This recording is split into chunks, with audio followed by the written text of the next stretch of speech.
സ്വാഗതം out of ഫോക്കസിലേക്ക്.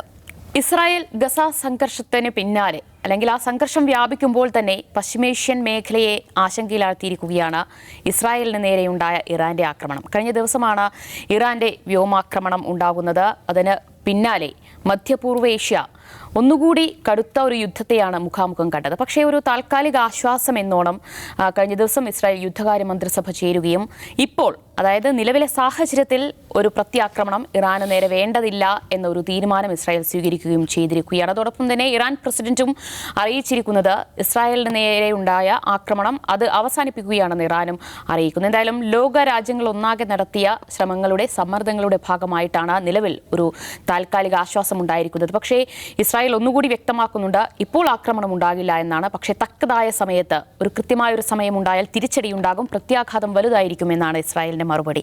ഇനി എന്താകും പശ്ചിമേഷ്യയിലെ സ്ഥിതി?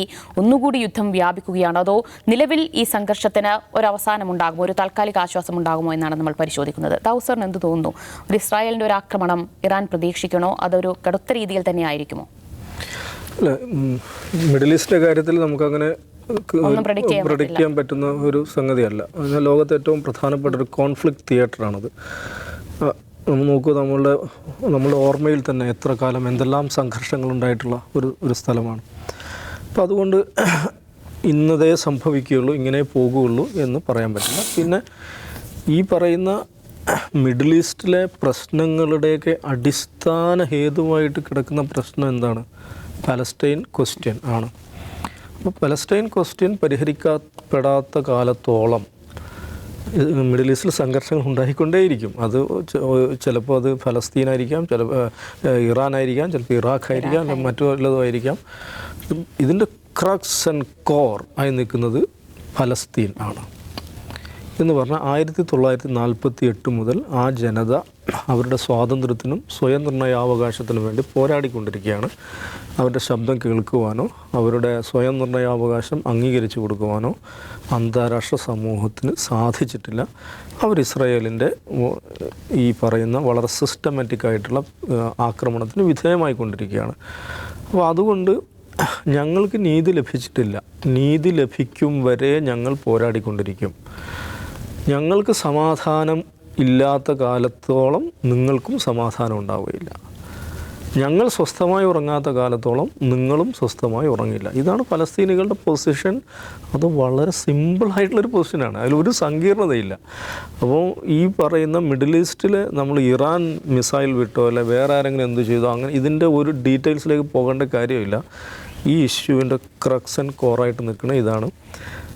അത് പരിഹരിക്കപ്പെട്ടാൽ തീരുന്നത് മാത്രമേ ഉള്ളൂ ഇത്. പക്ഷേ അതങ്ങനെ പരിഹരിക്കപ്പെടില്ല എന്നുള്ളതാണ്. കാരണം അത് വേറെ നമ്മുടെ ഒരു ലോകഘടനയുമായി കൂടെ ബന്ധപ്പെട്ടിട്ടുള്ള ലോകത്തിൻ്റെ ഒരു പവർ സ്ട്രക്ചർ, ഇന്ന് നിലനിൽക്കുന്ന ലോകത്തിൻ്റെ ഒരു അധികാര ഘടനയുമായി ബന്ധപ്പെട്ടൊരു ക്വസ്റ്റ്യനാണ്. അതുകൊണ്ടാണ് അതത്ര എളുപ്പം പരിഹരിക്കാൻ പറ്റാത്തത്. ഞാൻ മുമ്പ് പറഞ്ഞതുപോലെ പലസ്തീൻ പ്രശ്നം പരിഹരിക്കപ്പെടുക എന്ന് പറഞ്ഞാൽ അല്ലെങ്കിൽ പലസ്തീൻ സ്വതന്ത്രമാവുക എന്ന് പറഞ്ഞാൽ അതിൻ്റെ അർത്ഥം പുതിയൊരു ലോകഘടന ഉണ്ടായി വരിക എന്നതുകൂടെയാണ്. ഇപ്പോൾ കഴിഞ്ഞ ദിവസം ഉണ്ടായ സംഭവം, ഇറാൻ ഇസ്രായേലിനെ ആക്രമിച്ചു എന്ന് പറയുന്ന സംഭവം, അതെന്തോ എന്താണ് അൺപ്രസിഡൻറ്റഡ് അറ്റാക്ക് എന്നൊക്കെ ചില പത്രങ്ങൾ എഴുതിയുണ്ട്. അങ്ങനെ അൺപ്രസിഡൻറ്റഡ് അല്ല, അത് പ്രതീക്ഷിക്കപ്പെടാത്തതല്ലെന്ന് ഇറാൻ വളരെ നേരത്തെ പറഞ്ഞതാണ്. ഞങ്ങൾ ആക്രമിക്കും, ഇന്ന ദിവസം ഇത്ര സമയത്തിന് ആക്രമിക്കുമെന്ന് പറഞ്ഞില്ല. ഏപ്രിൽ 1 ഡമസ്കസിലെ അവരുടെ എംബസി ആക്രമിക്കപ്പെട്ട അന്ന് മുതൽ അവർ പറയുന്നുണ്ട് ഇതിന് ഞങ്ങൾ ഒരു ഡിസൈസീവ് റിപ്ലൈ കൊടുക്കും എന്ന് പറയുന്നുണ്ട്. അത് UN ചാർട്ടർ 51 പ്രകാരം ഞങ്ങൾക്കതിന് നിയമപരമായ അധികാരവുമുണ്ട് എന്നവർ പറഞ്ഞിട്ടുണ്ട്. ഇനി അതവരിങ്ങനെ പറഞ്ഞുകൊണ്ടിരിക്കുന്നു. ഇതിൻ്റെ തൊട്ട് മുമ്പത്തെ ദിവസങ്ങളിൽ കാണാം അമേരിക്കയും മറ്റു പല രാജ്യങ്ങളും ഇത് 48 മണിക്കൂറിൽ ആക്രമണം ഉണ്ടാകും എന്ന മുന്നറിയിപ്പ് നൽകുന്നുണ്ട്. ഒരുപാട് രാജ്യങ്ങൾ ട്രാവൽ അഡ്വൈസറി ഇറക്കുന്നുണ്ട്. ഒരുപാട് എയർലൈൻസ് അവരുടെ ട്രിപ്പ് ക്യാൻസൽ ചെയ്യുന്നുണ്ട്. എന്നതിന് ശേഷം എന്ന് പറഞ്ഞാൽ ഇത് എല്ലാവരും പ്രതീക്ഷിച്ചിരിക്കുകയാണ്. എന്നിട്ട് ഇറാനിൽ നിന്ന് ഈ അവരുടെ ഡ്രോണിൻ്റെ കൂട്ടങ്ങൾ പറന്നുയർന്ന ശേഷം അത് ഓരോ ഏരിയ പിന്നിടുമ്പോൾ അതിൻ്റെ ഫൂട്ടേജസ് ട്വിറ്ററിൽ പലരും പങ്കുവെക്കുന്നുണ്ട്. ഇപ്പോൾ ഇറാഖിലെ ഇർബിലിൽ കൂടെ ഇതിങ്ങനെ പോകുന്നു എന്ന് പറഞ്ഞിട്ട് ഇർബിലിൽ ആളുകൾ അതിൻ്റെ പടം എടുത്തിട്ട് ട്വിറ്ററിലിടുന്നുണ്ട്. പിന്നെ ജോർഡനിലെത്തിയപ്പോൾ മറ്റ് പല സ്ഥലങ്ങളിലെത്തിയപ്പോൾ ഇത് എന്ന് വെച്ചാൽ അവിടുന്ന് പുറപ്പെട്ട സമയമൊക്കെ അറിഞ്ഞിട്ടുണ്ട്. എന്തോ പിന്നെ അസാധാരണമായ അപ്രതീക്ഷിതമായൊരു ആക്രമണത്തെ ഇസ്രായേൽ ഇങ്ങനെ നേരിട്ടു എന്ന് പറയുന്നൊരു അർത്ഥമില്ല. വളരെ നേരത്തെ തന്നെ അതിനെക്കുറിച്ച് ധാരണ ഉണ്ടായിരുന്നു. ഇറാനെ സംബന്ധിച്ചിടത്തോളം ഇതൊരു മിലിറ്ററി സ്ട്രൈക്ക് ആയിട്ടല്ല അവർ കണ്ടിട്ടുള്ളത്. ഒരു മിലിറ്ററി സ്ട്രൈക്ക് എന്നതിലുപരി ഇതൊരു പൊളിറ്റിക്കൽ സ്ട്രൈക്കാണ്. എന്താണ് അവരുടെ രാഷ്ട്രീയ ലക്ഷ്യങ്ങൾ എന്ന് പറഞ്ഞാൽ, ഒന്ന് അവരുടെ പിന്നെ ആഭ്യന്തരമായിട്ടുള്ളൊരു ലക്ഷ്യമുണ്ട്. അവരുടെ ഡൊമസ്റ്റിക് ഓഡിയൻസ്, അവിടുത്തെ നാട്ടുകാരുണ്ടല്ലോ, അവരോട് ഇപ്പോൾ നമ്മുടെ രാജ്യത്തെ ഡമസ്കസിലെ എംബസി ആക്രമിച്ചു എന്ന് പറഞ്ഞാൽ ഇറാൻ ആക്രമിച്ചു എന്ന് തന്നെയാണ് അർത്ഥം. അപ്പോൾ നമ്മുടെ രാജ്യത്തെ ഇസ്രായേൽ ആക്രമിച്ചിട്ട് നമ്മൾ ഒന്നും ചെയ്യാതെ നിൽക്കുന്നത് നമ്മളെ ലീഡർഷിപ്പിൻ്റെ വീക്ക്നെസ്സാണ് എന്ന് ജനങ്ങൾ കരുതും. അപ്പം അവിടുത്തെ ജനങ്ങളോട് ഇറാൻ ലീഡർഷിപ്പ് പറഞ്ഞിട്ടുണ്ട് നമ്മൾ മറുപടി കൊടുക്കുമെന്ന് പറഞ്ഞിട്ടുണ്ട്. ആ നിലയ്ക്ക് അവർ ഡൊമസ്റ്റിക് ഓഡിയൻസിനോട് അവർക്ക് സംസാരിക്കേണ്ടതുണ്ട്. രണ്ടാമത്തത് അതിനേക്കാളൊക്കെ പ്രധാനമായിട്ടുള്ളത് അറബ് മുസ്ലിം ലോകത്ത് ഇറാൻ്റെ ഒരു പോസ്റ്ററിങ് എന്ന് പറയുന്നത്, ഇറാൻ്റെ അവരുടെ ഒരു പ്രൊഫൈൽ, അവരുടെ സ്റ്റാറ്റസ്, അതിന് ലഭിക്കുന്ന അതിഭയങ്കരമായിട്ടുള്ള സ്വീകാര്യത. കാരണം ഇസ്രായേൽ എന്ന് പറയുന്നത് എനിമി നമ്പർ 1 ആണ് അറബ് മുസ്ലിം ജനതയെ സംബന്ധിച്ചിടത്തോളം. അപ്പോൾ ഇസ്രായേലിൽ വർഷങ്ങളായല്ല ദശാബ്ദങ്ങളായി മനുഷ്യന് സങ്കല്പിക്കാൻ പറ്റാത്ത തരത്തിലുള്ള ക്രൂരതകൾ ചെയ്തുകൊണ്ടിരിക്കുന്ന ഒരു രാജ്യമാണ്. പക്ഷേ അവർക്കെതിരെ എന്തെങ്കിലും ചെയ്യുവാൻ ഒരു അറബ് മുസ്ലിം ഗവൺമെൻറ്റും ഭരണാധികാരിയും സന്നദ്ധമാവുന്നില്ല എന്ന അതിശക്തമായ ഒരു വിമർശനം അവിടുത്തെ പബ്ലിക്കിനുണ്ട്. അപ്പോൾ അതിനിടയിലാണ് ഈ ഗസ യുദ്ധം വരുന്നത്. ഗസ യുദ്ധത്തിൽ ഈ പരിധി വിട്ട ആക്രമണം ഇതെല്ലാം എല്ലാവരും കാണുന്നു. അവിടെയും ഈ അറബ് ഭരണാധികാരികൾ അവർ നിസ്സംഗരായി നിൽക്കുകയാണ് ചെയ്യുന്നത്. അപ്പോൾ അതിനിടയിൽ ഒരു ഇറാനെങ്കിൽ ഇറാൻ അറബ് രാജ്യം പോലുമല്ല, നമ്മൾ മനസ്സിലാക്കണം. ഇറാൻ ഒരു അറബ് ഭാഷയല്ല, അവിടെ പേർഷ്യൻ ഭാഷയാണ്. അപ്പോൾ ഇറാൻ ഇസ്രായേലിനെതിരെ ആക്രമണം നടത്തുന്നതെന്ന് പറയുമ്പോൾ അവരുടെ ഹീറോയിസം വർദ്ധിക്കുകയാണ് ചെയ്യുന്നത്, അവരുടെ സ്വീകാര്യത വർദ്ധിക്കുകയാണ് ചെയ്യുന്നത്. അല്ലെങ്കിൽ തന്നെ ഈ പറയുന്ന ഹമാസിനെയും ഹിസ്ബുള്ളയെയും പിന്തുണക്കാൻ ഇറാൻ മാത്രമേ ഉള്ളൂ എന്നുള്ള കാരണത്താൽ തന്നെ ഇറാന് വലിയ സ്വീകാര്യത ആ മേഖലയിലുണ്ട്.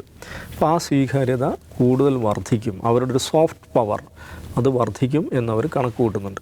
ഇതിൻ്റെ ഒരു രസകരമായൊരു പ്രസിഡൻറ്റ് നമുക്ക് കാണാൻ പറ്റുക 91 ഇറാഖ് യുദ്ധ സമയമുണ്ടല്ലോ, ഇറാഖ് അധിനിവേശ സമയം, അമേരിക്കൻ സഖ്യകക്ഷികളും ചേർന്നിട്ട് ഇറാഖിനെ ആക്രമിക്കും. ഈ കുവൈത്ത് അധിനിവേശത്തെ തുടർന്നു.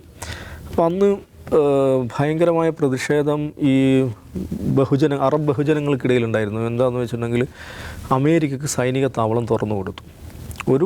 ഒരു സഹോദര രാഷ്ട്രത്തെ ആക്രമിക്കുവാൻ, ഇറാഖ് എന്ന് പറയുന്നത് ഒരു സഹോദര രാഷ്ട്രമാണ്, ഒരു സഹോദര രാഷ്ട്രത്തെ ആക്രമിക്കുവാനും അധിനിവേശം ചെയ്യുവാനും അറബ് സോയിൽ എന്ന് മാത്രമല്ല സൗദി അറേബ്യയിൽ പോലും, സൗദി അറേബ്യ എന്ന് പറയുമ്പോൾ അത് കുറച്ചും കൂടെ മക്കയുടെയും മദീനയുടെയും സാന്നിധ്യമുള്ളൊരു പുണ്യ ആ നിലക്കുള്ള മതപരമായിട്ടുള്ള പ്രാധാന്യം കൂടെ ഉണ്ട്.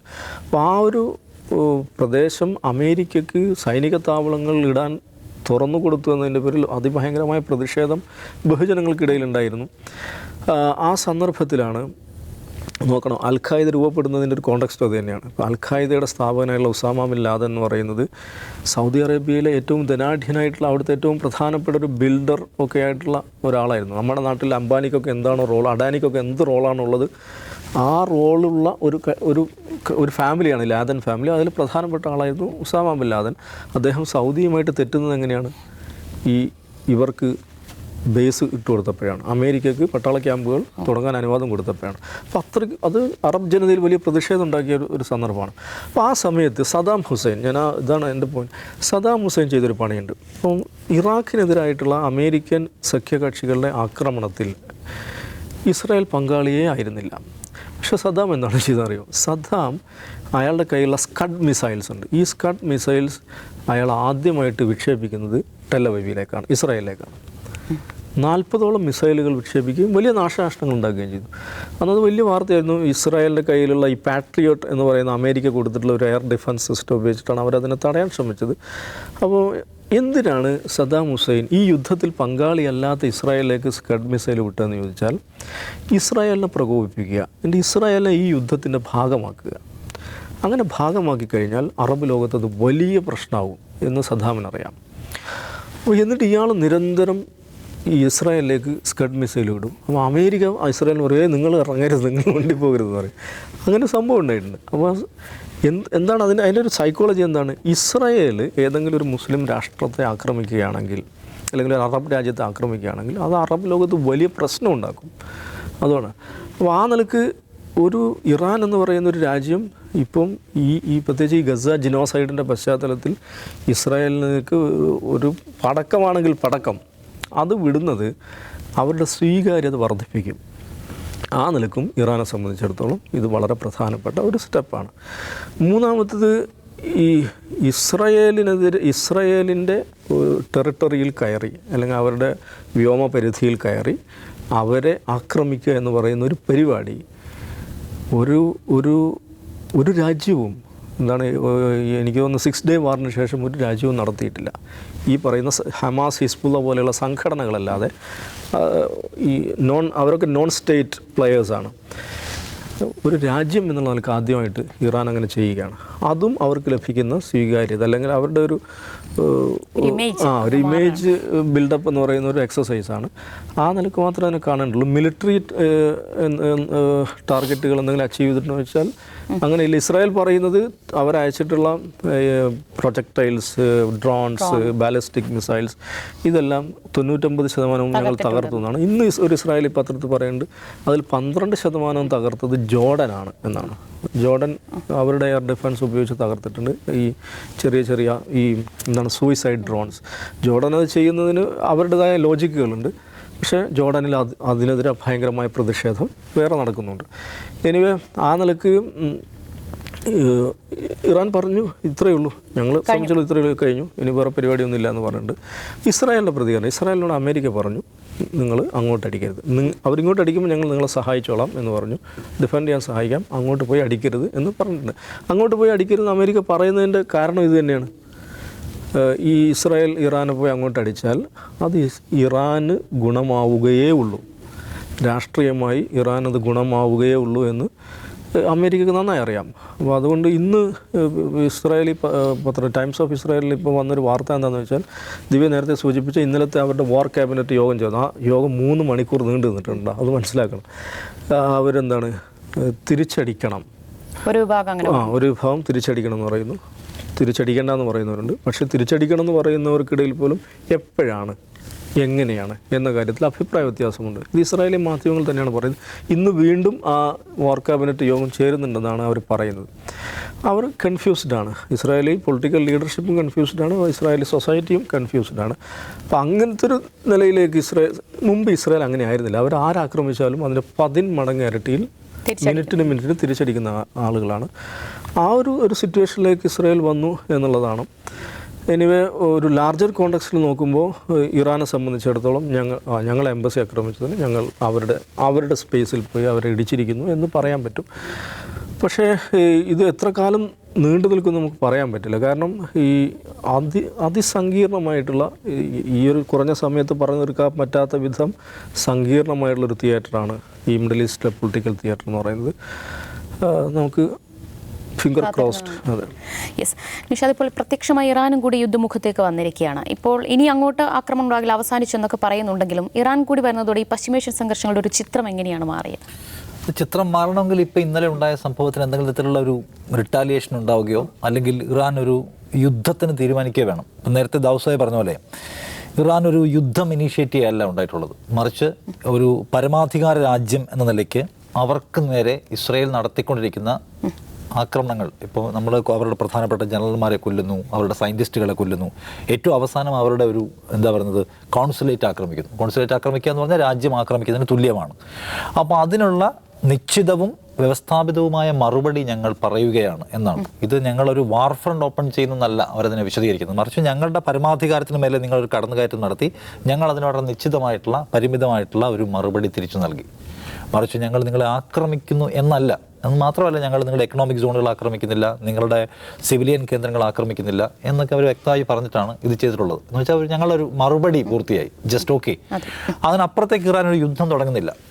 യുദ്ധം തുടങ്ങാനാണെങ്കിൽ ഇതിനേക്കാളും എഫക്റ്റീവായിട്ടുള്ള മാർഗ്ഗം അവലംബിക്കാം. അവർക്ക് ഫൈറ്റർ ജെറ്റുകൾ ഉപയോഗിക്കാമല്ലോ. ഇതിനേക്കാളും മാസീവായിട്ടുള്ള ദുരന്തം ഉണ്ടാക്കാൻ കഴിയും. ഇത് ഇവിടെ നിന്ന് 1500 മുതൽ 2000 കിലോമീറ്റർ വരെ ദൂരത്തേക്ക് ഇവിടുന്ന് ബാലിസ്റ്റിക് മിസൈലുകളും ഡ്രോണുകളും ഓണാക്കി വിടുകയാണ്. ഇതവിടെ ചെല്ലുന്ന സമയം ഏതാണ്ട് 3.5-4 മണിക്കൂർ ടൈം എടുക്കും. പല രാജ്യങ്ങൾക്ക് ഇത് കാണാൻ പറ്റും. അവിടെ എത്തുന്നതിന് മുമ്പ് ഇസ്രായേലിൽ നിന്ന് പ്രിപ്പയർ ചെയ്യാൻ പറ്റും. അപ്പോൾ അത്രയും ലിമിറ്റഡ് ആയിട്ടുള്ള ഒരു ഓപ്പറേഷനാണ് അത്. അത്രയും അവർ ആഗ്രഹിക്കുന്നുണ്ട്. ഞങ്ങൾ അവസാനിപ്പിക്കുന്നവർ പ്രഖ്യാപിക്കുകയും ചെയ്തിരിക്കുന്നു. സോ അതിനകത്ത് എന്തെങ്കിലും ഇനി വലിയ ഡെവലപ്മെൻറ്റ്സിൻ്റെ സാധ്യത, 2 രാജ്യങ്ങൾ തമ്മിലുള്ള യുദ്ധമായി വികസിക്കാനുള്ള സാധ്യത തുലവും തുച്ഛമാണ്. അല്ലെങ്കിൽ നേരത്തെ ദൗസായി പറഞ്ഞാൽ എന്തെങ്കിലും ഒരു എന്താ പറയുക വിവേകശൂന്യമായ അതിക്രിയയ്ക്ക് നെതന്യാഹു ഇറങ്ങി പുറപ്പെട്ടാലാണ് ഇതിനകത്ത് റിസ്ക് എലമെൻറ്റ്സ് ഉള്ളത്. പക്ഷെ ഒരു കാര്യമുണ്ട്, ഇസ്രായേൽ മനസ്സിലാക്കേണ്ട കാര്യമുണ്ട്. അതായത് നിങ്ങളെ ആക്രമിക്കാൻ പോവുകയാണ് എന്ന് ഇറാൻ പ്രഖ്യാപിക്കുന്നു. നോക്കൂ, ഈ സമീപകാലത്ത് ഇസ്രായേലിനെ പോലെയുള്ള ഒരു അമേരിക്കൻ സ്പോൺസേഡ് രാജ്യം, ഇസ്രായേൽ ഒറ്റയ്ക്ക് തന്നെയും മിലിറ്ററി രംഗത്ത് വലിയ തോതിലുള്ള ലോകത്തെ ഏറ്റവും വലിയ ശക്തരാജ്യങ്ങളിലൊന്ന് എന്ന് വിളിക്കാവുന്ന ഇസ്രായേലിനെ നേരിട്ട് ആക്രമിക്കാൻ തയ്യാറാവുന്ന ലോകത്തെ ഒരു രാജ്യം ഇറാനാണ്. എന്നിട്ട് ഞങ്ങൾ ആക്രമിക്കാൻ പോവുകയാണെന്ന് പറയുന്നു. ഇവിടെ നിന്ന് മിസൈലുകൾ തൊടുത്തു വിടുന്നു. ഞങ്ങളുടെ ടാർഗറ്റ് ഇന്നതാണ് എന്ന് പറയുന്നു. ഞങ്ങൾ ടാർഗറ്റ് ഇന്നതാണ്, ഞങ്ങൾ ലക്ഷ്യം തെറ്റി വേറെ ഒന്നും ഉദ്ദേശിക്കുന്നില്ല. നിങ്ങളുടെ എക്കണോമിക് സോണുകൾ ഉദ്ദേശിക്കുന്നില്ല, നിങ്ങളുടെ ഏതെങ്കിലും തരത്തിലുള്ള സിവിലിയൻ കേന്ദ്രങ്ങൾ ഉദ്ദേശിക്കുന്നില്ല. ഞങ്ങൾ ഇന്ന സ്ഥലമാണ് ആക്രമിക്കുന്നത്. അവിടെയാണ് ഇത് പോയി വീഴുന്നതും 4 മണിക്കൂറിന് ശേഷവും. ഓക്കെ, ഈ പറയുന്ന 80-85% സംഗതികളും തകർത്തു. 10% ഇവരുടെ മിസൈലുകളെ ജോർദാൻ തകർത്തു. ബാക്കിയുള്ളവ ടൈം എടുത്ത് അവർക്ക് പല എയർ ഡിഫൻസ് സംവിധാനങ്ങളുണ്ടല്ലോ, നമ്മൾ അയൺ ഡോം ആരോ എന്നൊക്കെ പറയുന്ന സംവിധാനമുണ്ട്, തകർത്തു. 10% സാധനങ്ങൾ ലാൻഡ് ഫോൾ ചെയ്തു എന്ന് ഇസ്രായേൽ 10 സമ്മതിക്കുന്നുണ്ട്. എവിടെയാണ്? പറഞ്ഞ സ്ഥലത്താണ് പോയി വീണത്. അപ്പോൾ ഇറാൻ എന്നുവെച്ചാൽ ഇസ്രായേലിനോട് എന്താ പറയുന്നത്, ഫൈറ്റ് ചെയ്യാൻ തീരുമാനിക്കുന്നുണ്ടെങ്കിൽ അവർ ഒരു മിലിറ്ററി രംഗത്തൊരു ശോഷിച്ച രാജ്യമല്ല, മറിച്ച് അവരുടെ കയ്യിൽ വളരെ വൃത്തിയായിട്ടുള്ള സംഗതികളുണ്ട് എന്നുകൂടി പഠിപ്പിച്ചിരുന്ന ഒന്നാണിത്. മറ്റൊന്ന്, അവരൊരു യുദ്ധത്തിൻ്റെ സംഗതിയിൽ എടുത്ത് ഉപയോഗിക്കുന്നുമില്ല. ഇസ്രായേൽ സാധാരണ നിലയ്ക്ക് അവരുടെ അഭിമാനത്തിന് മുറിവേറ്റ സംഗതിയാണ്. ഇന്നലെ ഭയങ്കരമായ പാനിക്കായി ഇസ്രായേലി ജനത. അവർ തിക്കിലും തിരക്കിലും തന്നെ 10-40 ആളുകൾക്ക് പരിക്കേറ്റു. അവിടെ ഒരു പെൺകുട്ടിക്ക് ഈ ആക്രമണത്തിൽ പരിക്കേറ്റു എന്ന് പറയുന്നു. ഇസ്രായേലിനെ സംബന്ധിച്ച് ലോകത്തെ തന്നെ ഏറ്റവും ശക്തി രാജ്യത്തിന് മേലെ ഇറാൻ ആക്രമിക്കുന്നു. ഇറാൻ എപ്പോഴും നമ്മുടെ ഭീഷണിയാണെന്ന് നിരന്തരമായി പറഞ്ഞുകൊണ്ടിരിക്കുന്ന ഭരണകൂടമാണ് ഇസ്രായേലിൻ്റെ ഭരണകൂടം. ഇറാനെ കൂടി ഇല്ലാതാക്കലാണ് നമ്മുടെ ആത്യന്തിക വിജയം. ഇറാനാണ് ഈ ഹമാസിനും ഹിസ്ബുള്ളയ്ക്കും എല്ലാവർക്കും പൈസ കൊടുക്കുന്നത്, അവർക്ക് ആയുധങ്ങൾ കൊടുക്കുന്നത്. ഇറാനെയാണ് തീർക്കേണ്ടതെന്ന് പറഞ്ഞുകൊണ്ടേയിരിക്കുകയാണ് അവർ.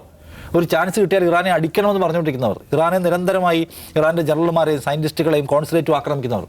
ഇറാൻ നേരിട്ടൊരു ആക്രമണം നടത്തിയിരിക്കുന്നു. ഇപ്പോൾ ഗോൾഡൻ ചാൻസ് അല്ലേ തിരിച്ചടിക്കാൻ. വൈ അവരത് ചെയ്യുന്നില്ല? അത് ചെയ്യാത്തതിൻ്റെ കാര്യം ഗസയിലെ ഹമാസ് അല്ല ഈ ഇറാൻ എന്നതാണ്. കാരണം ഇറാൻ ആ റീജിയനിലെ ഏറ്റവും പവർഫുൾ ആയിട്ടുള്ള രാജ്യമാണ്. അപ്രഖ്യാപിത അണുശക്തി എന്ന് വിളിക്കപ്പെടുന്ന രാജ്യമാണ്. അവർ അണുബോംബ് ഉണ്ടാക്കിയിട്ടുണ്ടോ എന്ന കാര്യത്തിൽ വ്യക്തതയില്ല. ബാക്കി ഇപ്പോൾ ലിസ്റ്റ് ചെയ്യപ്പെട്ട അണുബോംബ് രാജ്യങ്ങളിൽ അവരില്ല. അവരുടെ അണുബോംബ് ഉണ്ടെന്നുള്ളതാണ് വെസ്റ്റിന് ഏറ്റവും വലിയ ആരോപണം അവർക്കെതിരെ ഉള്ളത്. നമ്മളിപ്പോൾ അവരുടെ മിലിറ്ററി പവറിൻ്റെ ഒരു താരതമ്യം നോക്കിയാൽ പോലും അവർക്ക് മിലിറ്ററിയുടെ കാര്യത്തിൽ ഇപ്പോൾ എന്താ പറയുക, മിലിറ്ററിയുടെ കാര്യത്തിലായാലും കൊള്ളാം, എന്താ പറയുന്നത് കടൽ സേനയുടെ കാര്യത്തിലൊക്കെ ആയാലും തന്നെ അവർക്ക് ഇസ്രായേലിനോട് കോമ്പീറ്റ് ചെയ്യാൻ കഴിയുന്നതെല്ലാം മത്സരിച്ച് നിൽക്കാനുള്ള ശേഷിയുണ്ട്. അതിൻ്റെ ദുരൂഹമായ പലതരത്തിലുള്ള വെപ്പണൈസേഷൻ നടക്കുന്ന ഒരു രാജ്യവും കൂടിയാണ്. സോ അതുകൊണ്ട് ആ നിലയ്ക്ക് എളുപ്പമായിരിക്കില്ല. ഓൾറെഡി ഇസ്രായേൽ സാമ്പത്തികമായി വളരെയധികം തകർന്നു കഴിഞ്ഞിട്ടുണ്ട്. ഇതിൻ്റെ തന്നെ ഡിഫൻസ് തന്നെ 10,000 കോടി ചിലവായി എന്നുള്ള വാർത്ത നമ്മൾ കാണുന്നുണ്ട്. അവർക്ക് ആക്രമിക്കാൻ ചിലവായതിൻ്റെ 10 ഇരട്ടിയാണ് അതിനെ ഡിഫെൻഡ് ചെയ്യാൻ എടുത്ത ചിലവ്. അങ്ങനെ തകർന്നിട്ടുണ്ട്. പിന്നെ ചരക്ക് വ്യാപാര മേഖല തകർന്നിരിക്കുകയാണ്.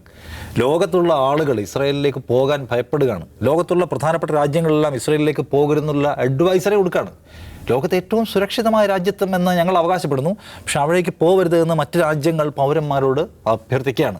ലോകത്തെമ്പാടും നിന്നുള്ള ജൂതന്മാരെ കൊണ്ടുവന്ന് താമസിപ്പിച്ച് വിശാലമായ ജൂതരാഷ്ട്രം കെട്ടിപ്പടുക്കാനുള്ള സ്വപ്നമാണെങ്കിൽ ഒരു ജൂതനും പുതുതായി അവിടെ പോയി ചെന്ന് ചേർന്ന് പൗരത്വം എടുക്കാൻ ആഗ്രഹിക്കുന്നില്ല. കാരണം റിസ്കി ലാൻഡായിട്ട് അത് മാറിക്കഴിഞ്ഞിട്ടുണ്ട്. അപ്പം വലിയ തോതിലുള്ള ഉലച്ചിലുണ്ട്. അമേരിക്ക ഇങ്ങനെ എയ്ഡ് കൊടുക്കുന്നത് എന്നുകൊണ്ട് അമേരിക്കയാണ് അതിനെ ഫ്യൂൽ ചെയ്ത് നടത്തുന്നത്. ഇപ്പോൾ അതില്ലെങ്കിൽ അത് വീണു പോകും. അങ്ങനെ ഒരു രാജ്യത്തിന് ഒരു വാർ ഫ്രണ്ട് ഓപ്പൺ ചെയ്യാൻ ഇപ്പോൾ ഇറാനുമായി കഴിയില്ല എന്ന പ്രശ്നമുണ്ട്. രണ്ടാമത്തേത് GCC ആണ്. അവർ ഇത്രയും കാലം GCCയിലെ അറബ് ഭരണകൂടങ്ങൾ അമേരിക്കയോട് പറയുന്നു, നിങ്ങൾ ചെയ്യരുത്, ഗസയ്ക്കെതിരെ മോശമാണെന്ന് പറയുന്നു. അതൊരു ദുർബലമായ ആവശ്യമാണ്. പക്ഷേ ഇത്തവണ ഇറാനെ ആക്രമിക്കരുതെന്ന് GCC പറയുന്നത് ദുർബലമായ ആവശ്യമല്ല, വളരെ സ്ട്രോങ് ആയിട്ടുള്ള ആവശ്യമാണ്. നിങ്ങൾ അവരെ ആക്രമിക്കാൻ പോയാൽ ഞങ്ങളുടെ സപ്പോർട്ട് തരില്ല. കാരണം എന്താണ്? ഇറാനെ ആക്രമിച്ചാൽ ഗസയിൽ ആക്രമിക്കുന്നുള്ള ഏകപക്ഷീയമായിരിക്കില്ല, ഇറാൻ തിരിച്ചാക്രമിക്കുന്ന ഇസ്രായേലിനെ മാത്രമായിരിക്കില്ല, അമേരിക്കയുടെയും അമേരിക്കൻ സഖ്യകക്ഷികളുടെ എന്താ പറയുന്നത് മിലിറ്ററി ബേസുകൾ GCCയിൽ പല രാജ്യങ്ങളുണ്ട്. അത് ആക്രമിക്കപ്പെട്ടാൽ സാമ്പത്തിക ശക്തിയായി വളർന്നുകൊണ്ടേയിരിക്കുന്ന ബിസിനസ് മോഹങ്ങൾ മാത്രമുള്ള അറബ് രാജ്യങ്ങളുടെ പ്രധാനപ്പെട്ട പ്രോജക്റ്റുകളുടെ നടുവിലേക്ക് വന്ന് ബോംബ് വീഴും. അത് അവരാഗ്രഹിക്കുന്ന കാര്യമല്ല. ആത്യന്തികമായ വിനാശം വരും. ഗസയിലെ കുഞ്ഞുങ്ങളുടെ നിലവിളി മാത്രം കേട്ട് ചെവി പൊത്തിയിരുന്നത്. പക്ഷേ ഇതങ്ങനെ ആയിരിക്കില്ല. അതുകൊണ്ട് അവർ അമേരിക്കയ്ക്ക് കൊടുക്കുന്ന മെസ്സേജ് വളരെ സ്ട്രോങ് ആയിരിക്കും. നിങ്ങൾ ഇസ്രായേലിനോട് അടങ്ങിയിരിക്കാൻ പറയണം. അതുകൊണ്ട് കൂടിയാണ് അമേരിക്ക പറയുന്നത് ഇസ്രായേലിനോട് ഇത് ചെയ്യരുത് എന്ന്. മാത്രമല്ല, ഇറാൻ്റെ നേരത്തെ ദാവൂദ് പറഞ്ഞ പോലെ ഇറാൻ ഒരു ഹീറോയിക് പരിവേഷമാണിപ്പോൾ. ആരാണ് ഇസ്രായേലിനോട് ചോദിക്കാൻ ഈ ലോകത്തുള്ളതെന്ന ചോദ്യത്തിന് ഇറാൻ എന്ന ഒരു പ്രതീതി അവർക്കുണ്ടാക്കാൻ കഴിഞ്ഞു. ഒരു യുദ്ധം ഉണ്ടാവേണ്ട അത് കൂടുതൽ ശക്തമാകും എന്ന് മാത്രമല്ല, റഷ്യ അടക്കമുള്ള രാജ്യങ്ങൾ ഇപ്പോൾ ഇറാനുമായിട്ട് നല്ല ബന്ധത്തിലാണ്. യുക്രൈൻ വാർ ഉണ്ടായ സമയത്ത് ലോകത്തെ ഏറ്റവും മികച്ച തരത്തിൽ വാർ ഡ്രോണുകൾ ഉണ്ടാക്കുന്ന രാജ്യങ്ങളൊന്നാണ് ഇറാൻ. യുക്രൈൻ യുദ്ധം ഉണ്ടായപ്പോൾ റഷ്യക്ക് ഏറ്റവും കൂടുതൽ ഡ്രോണുകൾ കൊടുത്ത രാജ്യമാണ് ഇറാൻ. ഇറാൻ റഷ്യ ഈ UN-ലൊരു പ്രമേയം അവതരിപ്പിക്കുന്നുണ്ട് വെടിനിർത്തലിന് വേണ്ടി തുടക്കത്തിൽ ഈ ഗസ യുദ്ധത്തിൽ. അപ്പോൾ October 7-നെ കുറിച്ച് റഷ്യ ഒരു അക്ഷരം മിണ്ടുന്നില്ല, ഹമാസിനെ കുറിച്ച് മിണ്ടുന്നില്ല. മിണ്ടെന്ന് അവർ പറയുന്നത് വെടിനിർത്തൽ വേണം എന്നതാണ്. എന്ന് വെച്ചാൽ ഇറാൻ്റെ താല്പര്യത്തിനൊപ്പിച്ച് ഡ്രാഫ്റ്റ് ചെയ്തൊരു പ്രമേയമാണ് റഷ്യ UN-ൽ അവതരിപ്പിക്കുന്നത്. ആ നിലയ്ക്കുള്ള സവിശേഷമായ ബന്ധമുണ്ട്. അതുമാത്രമല്ല, അത് സ്റ്റാർട്ട് ചെയ്ത് കഴിഞ്ഞാൽ മറ്റ് പലയിടത്തും ശത്രുക്കളെ ആക്രമിക്കാൻ കാത്തിരിക്കുന്ന ആൻറ്റി അമേരിക്കൻ രാജ്യങ്ങൾ വേറെയുണ്ട്. കിം ജോങ് ഉന്നുണ്ട്, ഷീ ജിൻപിങ് ഉണ്ട്. അപ്പോൾ ഇത് ഭയങ്കരമായ സങ്കീർണതയിലേക്ക് പോകും. അതുകൊണ്ട് അമേരിക്കയെ സംബന്ധിച്ച് അമേരിക്ക കോൺഫ്ലിക്റ്റുകൾ, വലിയ കോൺഫ്ലിക്റ്റുകളിൽ പോയി ഇടപെടാനും അവരുടെ ആളും അർത്ഥവും കളയാനും ഇഷ്ടപ്പെടുന്ന രാജ്യമല്ല ഇപ്പോൾ. ഇത് ഗതികേടാണ്. കാരണം എന്താണ്, ഇസ്രായേലിനെ സഹായിച്ചില്ലെങ്കിൽ ഈ റീജിയനിലെ ആകെയുള്ള വിശ്വസ്ത കേന്ദ്രം നഷ്ടപ്പെടും. അതുകൊണ്ട് ഗതികെട്ട് സഹായിക്കണം ഇപ്പോൾ. മറ്റേത് അങ്ങനെ ആയിരിക്കലും ഉണ്ടാവുക. അതുകൊണ്ട് ഇസ്രായേലിന് ഒറ്റയ്ക്ക് ഇറങ്ങി പുറപ്പെട്ട് ഞങ്ങൾ തകർത്ത് കളയുമെന്ന് പ്രഖ്യാപിക്കാൻ കഴിയില്ല. അങ്ങനെ ഇറങ്ങി പുറപ്പെട്ടാൽ അമേരിക്കയ്ക്ക് സപ്പോർട്ട് ചെയ്യാൻ കഴിയില്ല.